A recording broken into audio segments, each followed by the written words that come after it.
কুমিল্লায় উপজেলা বিএনপির সভাপতিকে আটকের প্রতিবাদে থানা ঘেরাও ও পরিবহন অবরোধ করেছেন নেতাকর্মীরা। আমরা এই বিষয়ে আরো জানবো, আমাদের সাথে যোগ দিচ্ছেন খোকন চৌধুরী। খোকন, কি বলছেন বিক্ষোভকারীরা, তাদের দাবিগুলো কি? লোপা, আজ বেলা 11টার দিকে কুমিল্লা আদর্শ সদর উপজেলা বিএনপির সভাপতি তাকে পুলিশ আটক করে নিয়ে আসছে। এরপর থেকে কিন্তু তার অনুসারীরা কিন্তু বিক্ষোভে ফেটে পড়েন এবং এক পর্যায়ে কিন্তু বাস স্ট্যান্ড এলাকা অবরোধ করেন এবং এখন থানা ঘেরাও করে রেখেছেন ওই পরবর্তী সময় থেকেই।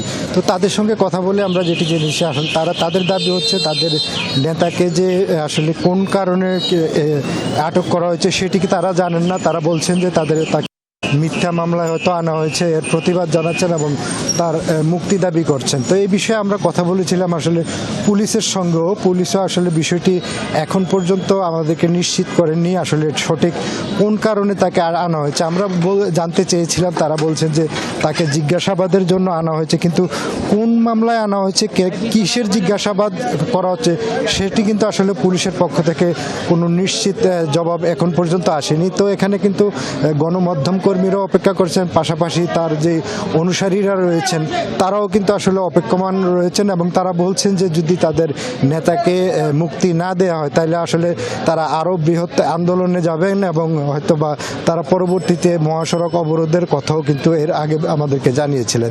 তো এখন পর্যন্ত বিক্ষুব্ধ নেতাকর্মীরা কিন্তু থানা গেটের সামনে অবস্থান করছেন এবং একটি রুদ্রকর অবস্থা বিরাজ করছে। থানা এলাকায় কিন্তু থানা গেট প্রধান যে ফটক সেটি বন্ধ রাখা হয়েছে। এখন পর্যন্ত কিন্তু এই অবস্থায় বিরাজ করছে। পরবর্তী সংবাদে হয়তো আরো আমরা বিস্তারিত আকারে জানাতে পারবো। লোপা, খোকন, নিশ্চয়ই আপনার মাধ্যমে আমরা আপডেট জানতে পারবো। ধন্যবাদ আমাদের সাথে যোগ দেওয়ার জন্য।